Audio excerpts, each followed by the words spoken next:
Folks, I've got some bad news.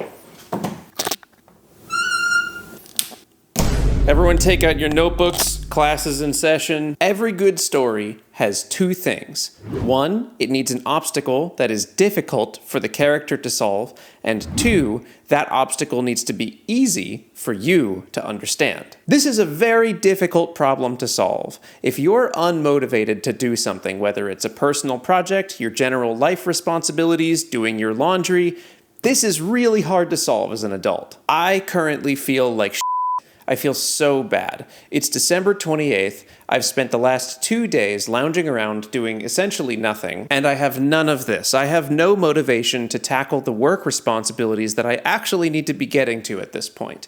And it's not because I haven't been resting, it's the holiday season. I spent lots of time with my family and my friends, I spent lots of time away from work, and now it's time to get back to it. But I have no motivation to do it. All I want to do is go over to the couch and play more Subnautica. This is a big problem specifically for folks who are self-employed. I've been self-employed for well over a decade now, first shooting music videos, then wedding videos, and now making rocket videos online. If I don't have the motivation to do a project, nobody's stopping me from going onto that couch, playing Subnautica for 4 months straight, and then eventually just losing my job because I lose momentum. So it's important to solve this problem, and I've learned a few techniques that I'd like to share with you today, and because I currently feel like I'm gonna walk you through in real time as I do them. This is a big issue. Whether you're self-employed or not, you gotta finish those projects as we talked about last time. So if you don't have this motivation, how do you get it back? And I won't bury the lead.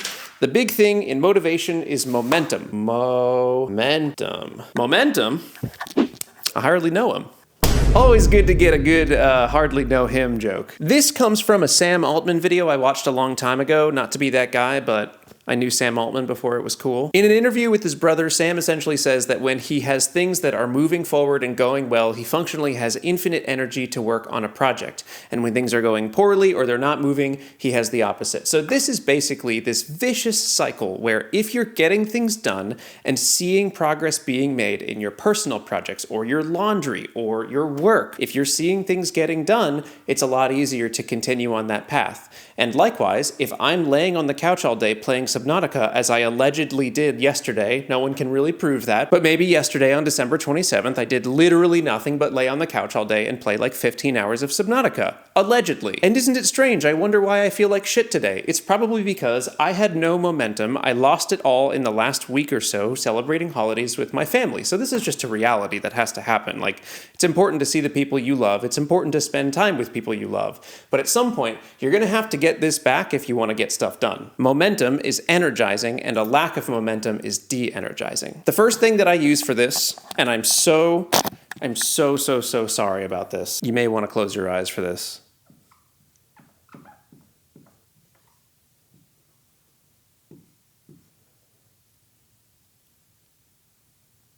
I think it's possible I didn't actually graduate college. You know what? You know what this is. It's okay. Exercise, okay? Listen, human language is made up. Spelling isn't real. All words are invented, and I'm inventing a new one that means the same thing as the one that I was trying to spell. I'm so sorry. This is the same thing that every health and wellness person is going to say. It's every annoying ass person on Twitter who's like, here are 10 things that I learned when I turned 30. I'm so sorry. It is unfortunate. But exercise truly is the fastest way to go from zero motivation to a bunch. And luckily, it doesn't take a ton of time. It is the fastest way to do it. So 5 minutes of going for a run makes an enormous difference for me. And it doesn't have to be running. It can be walking outside, although it'll take a little bit longer. Generally, I kind of think of exercise like area under the curve. You need some amount of area under that curve of exercise, and that can be high intensity, low duration. That can be long duration, low intensity. But there's like some magical threshold, and I'm sure that people smarter than me are going to be able to identify and explain it in the comments. What I know is that when I hit this button, the happy chemicals show up here and they give me motivation.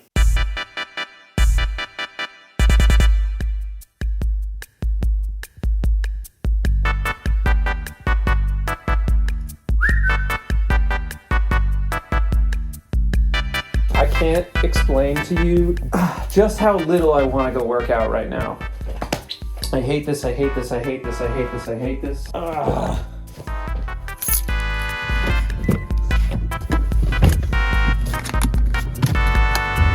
Nobody has ever wanted to work out less than I do right now. Like, I would rather do a third hot glue rocket than go for a run right now. And that hot glue rocket ruined my life.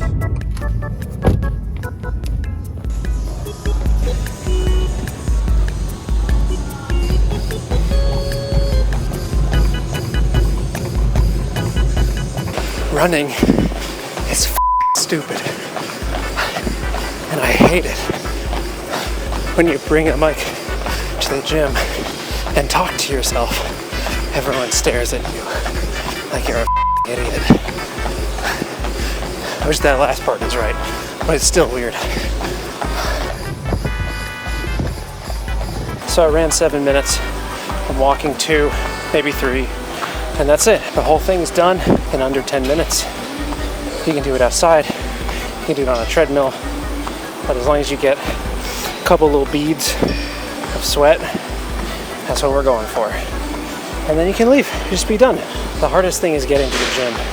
It's not that hard to do stuff while you're here. I hate that this works. It's so upsetting. I hate that everyone was right that exercise is important. Look, I can share it to Facebook. It's crazy, dog. All right.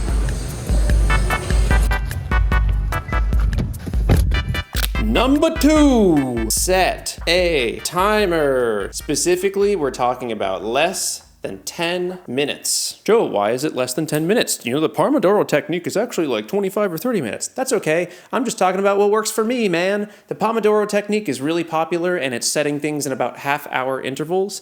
That's great. If that works for you, I think you should do whatever you can to like crack the little code that's inside of our heads. For me, a 10-minute timer does a whole lot of good things in my brain. It's about the right amount of time that I can stomach almost any task, even if it's like going on the DMV website or updating my bank information or calling my insurance company. Right now, some of the work that I'm avoiding is a bunch of editing. I have like 5 different videos that I need to make for the BPS Space channel, and I've done none of them. If I set a timer and work through 10 minutes of the editing, I can almost guarantee you at the end of that 10 minutes, I'll see something on the horizon that I know I want to get to, and I'll set another 10-minute timer. This is such a manageable amount of time to do anything uncomfortable that I like it. All right, let's do 10 minutes of work. I'm gonna do some editing. Right now, I'm working in DaVinci Resolve, and I've got what's called the speed editor. This basically lets me like scroll.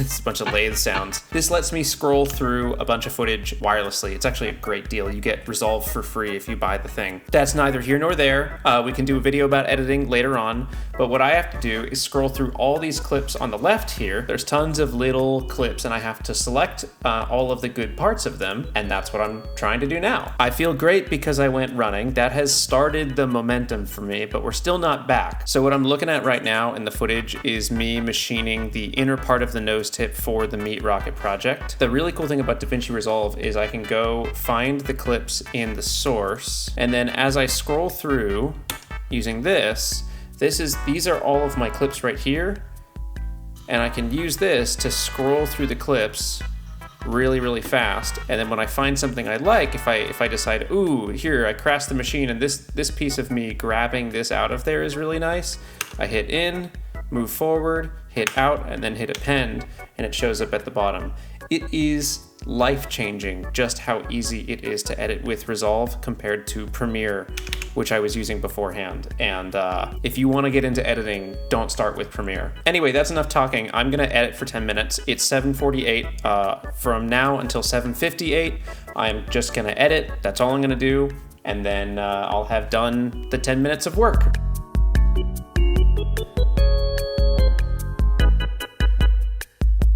It is 7:59. I went 11 minutes. And you know what? You want to know something crazy? I look at this and I think to myself, I could probably do a little bit more. I only need to do 10 minutes. Let's go another 10. I'm feeling a little bit better. I went for a run. I started with like a small, very accomplishable goal. Work for 10 minutes. The gear is starting to turn. Like the windmill is turning. The flywheel is spinning up. I'm getting more motivation because I have a little bit of momentum.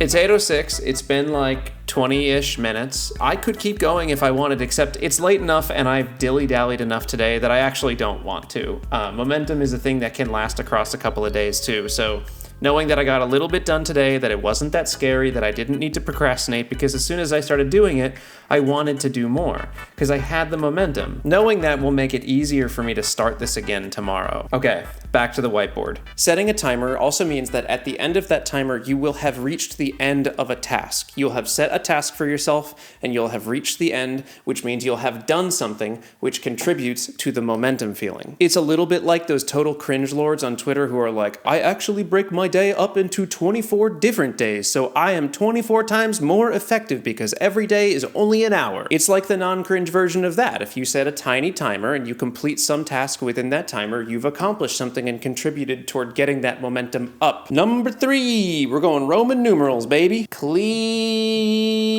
This one might just be for me. I'm not sure what it does in my brain, but when I clean my space, it just fixes me. Let me give you some examples. I just bought some firewood. Why won't this close? I bought some firewood like 2 weeks ago. It sat on the floor for a while. It crapped out a bunch of dust and dirt and debris all over my floor, and I haven't vacuumed it up yet. It has been sitting over there for the last 2 weeks, and every time I putz on into this room multiple times per day, I look at it, I see it, it registers in my brain, I go, I gotta clean that up, and then I do nothing. The same is true for a little bit of hair that's under my desk. The same is true for this plant that I bought a while ago that is very beautiful. It has these lovely variegated leaves, but it drops them all the time. Stop dropping your leaves, brother. So these leaves dropped, and they're all over the floor there, and I haven't picked them up. And so when I walk into this room, I see these 3 dirty things, and I think to myself, I should clean those up, and then I don't do it. This has some amount of toll on my brain, and it starts to make the space harder to work in. I don't know what it is about my brain. I think it probably has to do with the ADHD, but when I walk into a room and it's full of clutter, I just can't think very well. And the good news about this is that we can actually check what the open. Oh my God. We can check 2, maybe 3 of all these boxes. So by cleaning, we get a clean space. This makes me think easier. It'll make me more motivated. I'll have got something done. It contributes to the momentum. But it can also be done in a pretty short period of time. How long could it take to vacuum a room? Certainly less than 10 minutes. How long could it take to wipe down the countertops in your kitchen? Certainly less than 10 minutes. How long does it take to exercise? Less than 10 minutes. But you also get a little bit of exercise if you're walking around the house or doing some hard scrubbing on your countertops. When I have a messy space, everything feels bad, but it feels bad in ways that are hard to articulate and tie back to why they feel bad. I walk into a messy room and I'm never able to, in the moment, identify that the reason I don't feel good and I can't think clearly and I have mental fog is because there's shit everywhere. And as soon as it leaves the room, as soon as I do a big reorganization or cleanup or donate a bunch of stuff, once that's gone, once that's out of my house, I feel so much better. I have a little list on my phone of things that trick my brain into feeling good. This is like at the top of the list. Last one I've got here, accountability. You can't really, my spelling's getting worse as I go. If I call a friend and I tell them, hey, I'm going to edit half of this video by the end of the day, let's check in, you tell me what you're gonna do, and we'll do a little race and see who wins. This kind of thing, whether it's a race or it's just having someone know your intentions to complete a task by a certain point, this does quite a lot. The most important part of this, though, is saying you're going to do X by Y date. It's actually worse if you just say you're going to do a thing, but don't provide a date. Let me clarify here with deadline.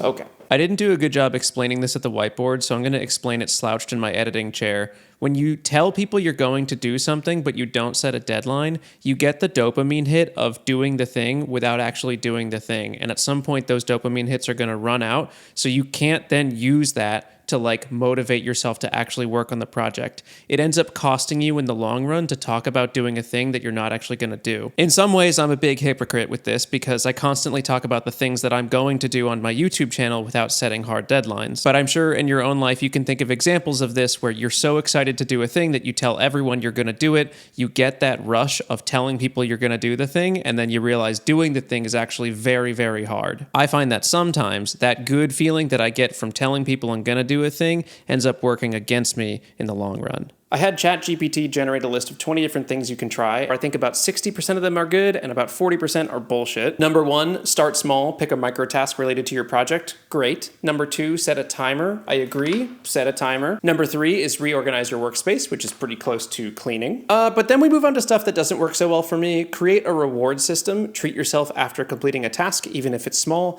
I know this works for some people. It has never worked for me. For whatever reason, and I don't mean to sound like hustler vibe, Gary V or whatever, but the momentum and motivation is kind of the reward in itself for me. That's the thing that I'm looking to start feeling again. Well, that's not true. I am motivated by a Butterfinger, but if I buy a bag of Butterfingers, I'm just going to eat them. I'm not going to be able to hold myself to a system about it. Number 9, watch inspirational content. Find videos or articles related to your field to spark ideas. This has never really worked for me.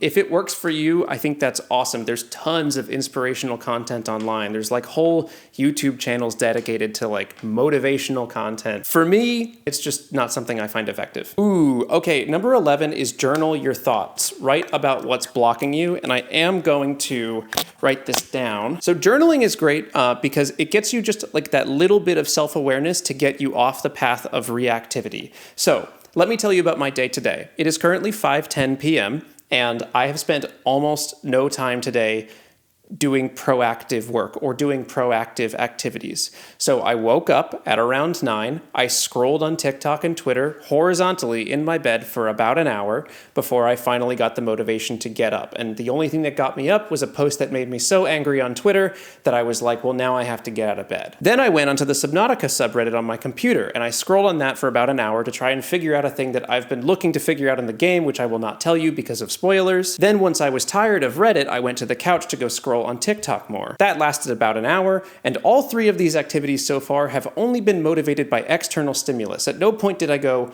well, my goal is to do XYZ in the next year, so I really need to be starting to focus on, designing this thing in CAD, or writing some code for it, or doing a Gantt chart to plan the project. And a great way that I could have short-circuited that task is by journaling about what is stopping me. What am I anxious about? What am I not feeling motivation with? Why do I not feel momentum? So I didn't put this on my original list because I just don't think I do it enough. So I'm not going to masquerade as like providing advice about things that I don't usually do, but I'm adding this to my list and I'm going to start doing it more. Number 16, start a side hobby. Try something unrelated to your project. I have not personally found that this has worked for me, but, and I know a lot of people do it, myself included. I just don't think I can encourage it, especially given that it is basically the antithesis of the last video I posted. Number 20, take a nature break, spend some time outdoors to clear your mind and refresh. I do get on board with this one.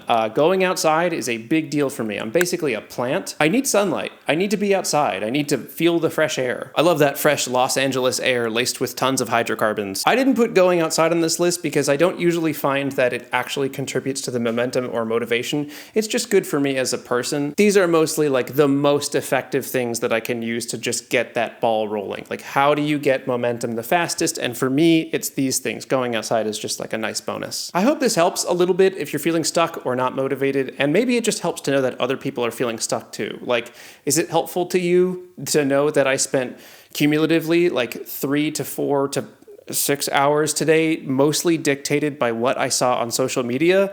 It's upsetting for sure and makes me continue to think about my use of it. But this is kind of the reality of like my life. And so I don't want to lie about it. Something I haven't touched on here is burnout. I don't think burnout needs its own separate video.